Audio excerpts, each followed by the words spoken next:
So, ito po yung before. Sakit? Opo. Kasi nasa loob po. Ito naman nasa labas. Kamusta yung pakiramdam mo ngayon? Kapado po. Kaya mo yan? O, ang gagawin po sa kanya mga kabilabs ay tatanggalin. Buong yan. By the way, mga kabilabs, walang bayad. Wala kami ibinayad ni Singkong Duling. Tsaka dito pala mga kabilabs, kapag napapa-check up ka, or araw na ng surgery mo, hindi ka nadadaan ng reception. Di ba, pinakita ko naman sa inyo. And dito pala, kapag nagpa-surgery ka, diretso ko na agad doon sa waiting area, and yung doktor ang tatawag sa'yo. So, o di ba, parang panibagong experience ulit ito. And thanks God kasi ni Singkong Duling, wala po kami ibinayad.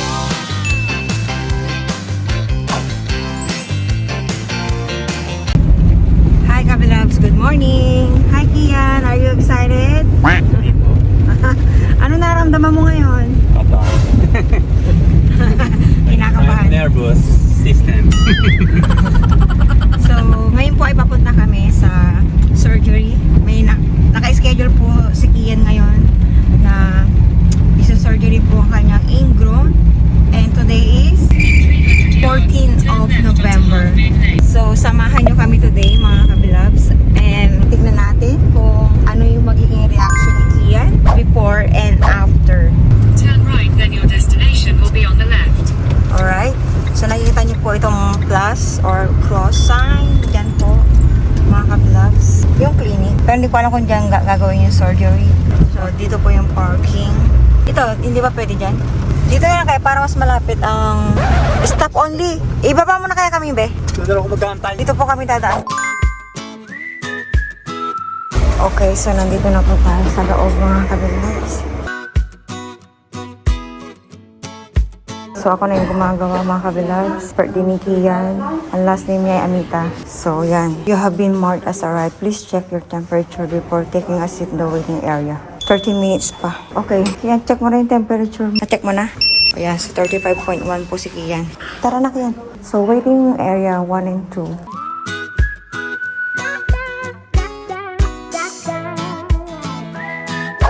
Ito po yung before. Sakit? Opo. Kasi nasa loob po. Ito naman nasa labas. Kamusta yung pakiramdam mo ngayon? Kapado po. Kaya mo yan? O, ang gagawin po sa kanya mga kabilabs ay tatanggalin. Buong yan. So, magtitimbang po tayo muna. So, ano? Wow, 61 na. Wow. 62. Nung dumating ka, Kian, 57.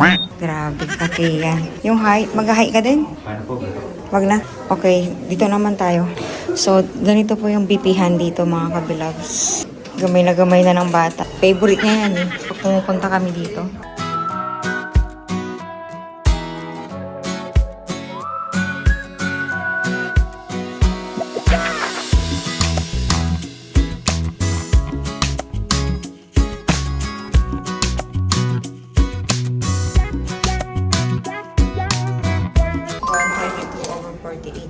Tapos, meron siyang lalabas dyan.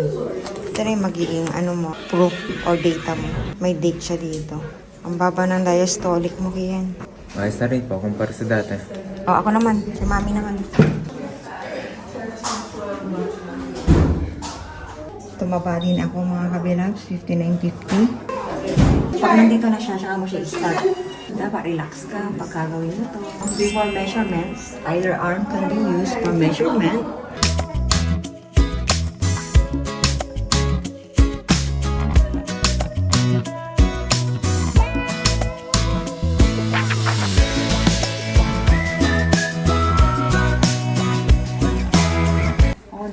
Normal po ako. 21/83. Normal si Nani. Ngayon naman po, ang daddy. Bumaba. Tumaba kami dalawa, ikaw. Bumaba ako. 72 dati. Pumayat daddy mo. Tayo tumaba. Lagpasan. Oo nga no. Kaya siguro ikaw ay ano. Ready? Alright, so si Kian lang po at si daddy ang nandyan sa loob. Ayaw kong pumasok. Yan. So dito lang tayo sa labas mga kabilabs. Isa lang daw kasi eh. Hindi pwedeng dalawa kami mag-asawa. Nasa surgery. A few minutes later. Masyadong nahihilo po ako. Hawakan mo. Para po akong pinay dito. Ganyan talaga. So, katatapos lang po ni Kian, mga kabilabs. Yung paracetamol lang. Tuntunin dati. Sa atin, may papaano pa yan. Ano naman po, kaso, ang sakit ng yung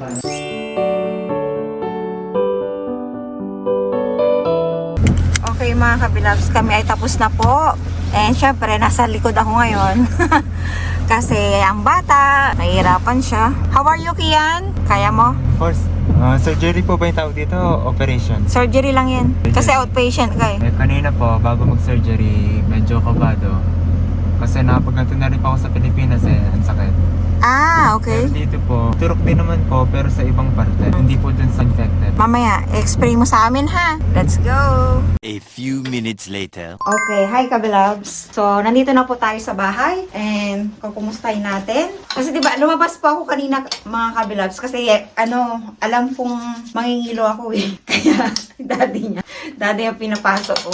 Hindi niya alam. Okay, Kian. So, ito po siya ngayon. Ayan. So, bawal daw basahin. Pinababalik po kami sa Friday. Ayan. So, paki-explain nga nung surgery. Bago ang lahat, kamusta ka ngayon? Mga lang po siya doon. Mga 30 minutes lang po na ginawa. Na-expect ko nga 1 hour. Palikalati po ng oras, napapunta sa pag-uusap, tapos yung kabila, surgery na. Hintay pang tumalab yung anesthesia. Ah, okay. Tapos nung ginaganon-ganon, tinatanong si Kaya kung may nararamdaman pa siyang sakit. Nung sabi niyang meron pa, tinurukan ulit. Siguro po mga kabilabs, yung sa kanan na paa niya, yung kanang infected niya, siguro nasa 10 beses tinurukan. Kasi Doon siya nahirapan yung doktor. sabi ng doktor, Infected na. infected na yung niya, yung gilid niya, yung sa ganito. Yun- Ito. Yun po yung swollen na. Namamagana siya, di ba? Talagang. Alam niyo yung kabilabs, yung pag nagprito ko ng longganisa, yung busa, parang gano'n na itsura na niya. Mapula, alsa na siya, alsa. Doon nahirapan yung nakarami talaga. Pero hindi naman masyadong ramdam ni Kian yung pag ng needle. Bago iturok ko yung karayom, may ini-spray yung doktor na tawag doon yan? Hindi ko po alam yung tawag pero malamig. Yeah, malamig. Parang hindi na rin niya maramdamin tusok ng karayom. Okay, so sa mga nurses po dyan, pa-comment down below kung anong ibig sabihin po nun. Yung spray. Okay, so first step na ginawa kay Kian, di ba pinahiga siya? And then, Nilinis. nilinis muna. So, dalawa sila doon. May nurse po doon at yung doctor mismo. Hindi ko po binidyo, hindi po ako nag-attempt na yung Pero nag-try pasikreto kasi. nag-try po akong video. Hindi daw pwede. Magpapaalam ka muna Nagpaalam nga ako. bago magtaas ng camera. Okay, so explain mo na, Bel. Yun, ang first step, nilinis. Kalinis, siyempre, nisprayan nung bago turukan ng needle, nisprayan. Tapos nilagyan ng anesthesia. Yung needle, gaano kahaba? Ganyan. Nararamdaman mo kaya? Parang yung isang needle, lumampas pa. Tapos na pa ako kumain, ako naman mag-explain. Sige, ikaw kaya. Ooh, I love that. Alright, Kaso nga lang, di pa ako magaling mag-storytelling. it's alright. Kaya, Nung pumasok po ako sa room, kasi tapos na po mga kabilabs, 30 minutes na nakakalipas, nag-text si Habi na pwede na raw ako pumasok. So nung pumasok ako, kasalukuyang nilalagyan na ng dressing yung kanyang sugat. Nakita ko yung niya, kuko niya, wala na. binigyan pa ako ng tissue. Parang Ayan. yung ginagawa. Rubber. Para po bang kapag nasasaktan ka, isin mo na lang. Pag tense ka. Sabi nga po ni Daddy, nilinis gamit yung parang tissue na may tubig na kulay pink. Parang baby wipes. Tapos yun. Hindi, meron silang sinasaw na tubig na kulay, kulay pink. Okay, sinasanitize. Tapos may spray nga po na medyo malamig. Pagka-spray, turok agad. Yung turok po, Ibig sabihin yung turok, maramdaman mo kaya, ramdam mo pa rin o hindi na masyado? ramdam naman po pero hindi kasi nung masakit. Ako yung napapaganon pag tinuturokan si Kian. Kasi ako yung nakatingin. Kasi pinaganyan si Kian eh. Mapagkatuturok baka si Kian biglang mapasipa. Sabi nga ng doktor, huwag mong sisipain. Pero pag naka-headset ka, may pinapakinggan ka? Ayun nga Sabi po. niya, sabi ng doktor, okay lang daw. May pakinggan. Basta as long as na maririnig mo sasabihin niya. Bago pa magsimula, tinanong ko kung pwede magganto.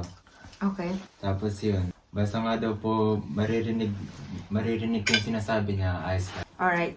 Okay. Tapos, hinahawak-hawakan niya yung mga area. Tapos yun, tinatanong niya ako kung may nararamdaman ako. Tapos kapag may nararamdaman ako, sinasabi ko na lang. Kung may nararamdaman ako, Tuturukan uli niya. turok. Alright. Okay. Tapos yun, Ng anesthesia. ulit-ulit. Pagkatapos nun, ganun na po ako. Kasi nakatitig po ako habang tinutulog. Bawal tingnan ni Kian. Tapos yun, bawal. Pinahiga na siyang ganun. Bawal tignan? Hindi, ginaganon-ganon ko na lang po yung squish. Habang ginaganon nga yung... Ito i-demonstrate ko ha. Sa kuko ko yung kapakita. Nasaan yung pusher? Sigla-sigla naman ang daddy. By the way, mga kabilabs, walang bayad. Wala kami ibinayad ni Singkong Duling. Tsaka dito pala mga kabilabs, kapag napapacheck up ka, or araw na ng surgery mo, hindi ka natadaan ng reception. Di ba, pinakita ko naman sa inyo. And dito pala, kapag ka nagpa-surgery ka, diretso ka na agad doon sa waiting area, and yung doktor ang tatawag sa'yo. So, di ba, parang panibagong experience ulit ito. And thanks God kasi ni Singkong Duling, wala po kaming ibinayad. Yan, mga kabilang, de-demonstrate ko lang po kung paano ginawa. Pangit po ang kuko. Sigla siya eh. Bawa, ito po yung kuko niya. Ito po yung, parang pusher po silang ganito, pero hindi actually ganito, pero mas manipis dito, mas maliit. Nung tapos na pong turo ka ng anesthesia, si Kian, hindi niya alam, habang tinatanong siya kung may sakit pa, hindi niya alam. Ito po, nakatusok na hanggang doon. Ito, Nakatusok na. iniisa-isa niyang ganun niya. Sige, wala nang maramdaman si Kian niya. Pagka ito nakapasok na po, hanggang doon sa dulo, yan, nakaganon po yan. Di, kawang na po ito. Ginawa po ng doktor, kumuha po ng ganito. Pero hindi po total ng ganito, para plais po. Biniyak po siya sa gitna. Yan. Pagkabiyak po sa gitna, kanya pong kinawang niyang ganyan, tinaas. Tapos saka po pinaikot na ganon. Saka yung isa-isa pa ganon. Tapos nilinis niya po yung gilid, tinignan niya kung may natira. Nilinis niya po yung cotton bud sa may gamot. Yan, ganon po ang ginawa. Tapos, binalutan. Alam niyo po, habang hindi ginagawa kay Kian, ako yung napapa ganon. Pero saan mas nahirapan si Doc? Sa kaliwa o sa kanan? Sa kanan, kasi alsa na yung kanan ni Kian. Oo, yun yung swollen. Sa kaalaman po ng lahat, hindi po ito first time ni Kian. So, explain mo na sa kanila, Kian. Kasi nung sabi mo kanina ay bumabalik yung pakiramdam mo nung nakaraan. Bali po yan, sinabi ko rin sa doktor kanina. Hindi doktor po ang tawag dito eh. General GP. practitioner. Pero syempre, Anong sabihin mo, klaseng doktor siya? Dermatologist na. pero general din siya. Dermatologist, pang mga beauty po ata yun. Para sa skin. Lahat ng skin problems. Saka ano po, yung mga minor operation po. Kaya po pala hindi masyadong halata na sanay siya dito sa paa. Pero ano siya, sa tingin ko magaan ang kamay niya. Ayos naman. Magaan? Kasi si Kian kahit isang beses, di napaganon eh. Napaganon si Kian. O kasi may mga doktor naman talaga na mabigat yung kamay. Kasi minsan naman kasi kaya nararamdaman, hindi pa masyadong talab yung anesthesia. Tsaka kahit sabihin mong masakit pa, Tinutuloy pa rin. at tuloy pa rin. Kasi naranasan ko yung dati, nagpabutong ngipin. Ramdam na ramdam ko talaga.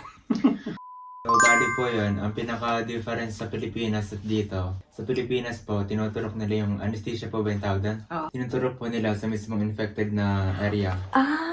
I see. Sa Oo nga. mismong sugat. Kaya pagkatapos po ng anesthesia, wala talaga ako naramdaman. Oo. Mga 6 po ata o 5 kada finger. At saka sa Pilipinas lang naman, gilid lang naman tinanggal eh. Hindi man buong kuko. So, saan mas masakit? Dito o sa Pinas? Mas masakit po sa Pilipinas. Kasi mismo sa infected area. Pero dito, Dito po, sabi na daddy mo, sa paligid lang daw eh. sa Pilipinas po, dun mismo, dito, malapit lang po. Oh, Kasi yung tinanong ko po kung bakit gano'n. Ang sinabi niya daw po, kasi yung nerves naman daw po, magkaparas lang din. Connected. Babalik at babalik din daw ang infection. Kaya Pagka di it tinanggal. doesn't matter kahit saan mo iturok.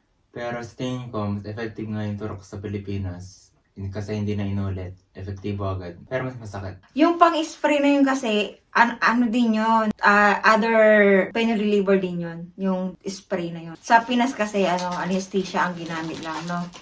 So, ayun mga kabilabs. So, baka nagtataka kayo, ginanyan na pala siya sa Pinas. Bakit naulit-uli? Kasi po, ang nangyari po kasi sa Pilipinas mga kabilabs, gilid lang ang tinanggal. Parang nilinis lang. Oo, nilinis lang.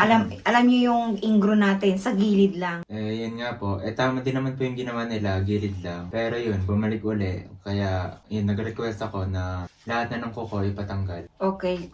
So, nung check up po niya, 2 weeks ago, noong 30 of October, sabi ng doktor, gilid lang daw. Yung doktor dito, gilid lang daw ang tatanggalin. Pero in-insist niya na, I want all of my toenails tanggalin, sabi niya. So, nagulat yung doktor. Hindi kasi namin nabanggit sa doktor eh. Ngayon, kanina lang niya nalaman nung inooperahan na si Kian. Kasi sabi niya, familiar yung sakit.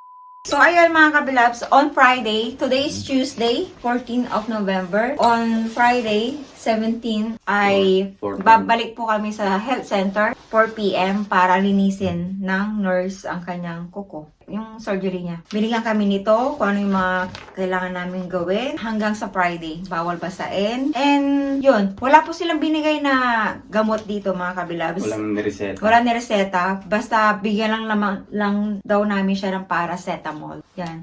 Nakalagay dito, in 24 hours after the surgery, doon niya mas mararamdaman yung sakit kasi pawala yung anesthesia. Okay, so we are hoping and we're praying po mga kabilabs na hindi na bumalik ito. And sana po, Babalik yan.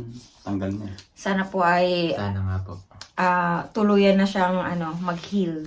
Bumalik sa dati. Oh, Sa tapos normal. yun, dahil patapos na po, meron konti. Kapag may ingrown toenail po kayo, patanggal nyo na agad. Huwag nyo na pong antayin na lumala pa kasi mas masakit. At mas delikado siguro. Eh, syempre. Pag magputulo kayo ng kuko, yun ang ibabaw, huwag nyo nang galawin yung gilid. Doon nag-start ba yun, Kian? Ginalaw mo yung gilid? Gilid. Opo. Ba't mo ginalaw? Huwag na raw natin masyadong aanin yung kagilid-gilidan. Oo, dito lang. Harap lang ang tanggalin nyo. Kasi yung ginawa ko po masyadong sagad. Kaya nung tumubo po ulit, eh yun. Lesson learned. Thank you for watching. May pasok pa ako mamaya. Pasok din ako. Maulan dito. Bye. And thank you. God bless. Salamat po. Thank you for watching. Bye. Twink. Yeah, I just wanna be forever young. Yeah, I just wanna be forever young. I'm off the ground, no one can stop me now. Yeah, I just wanna be forever young. The other night, I remember what it felt like. Felt like to be on, I'm wide-eyed. 예전이 그리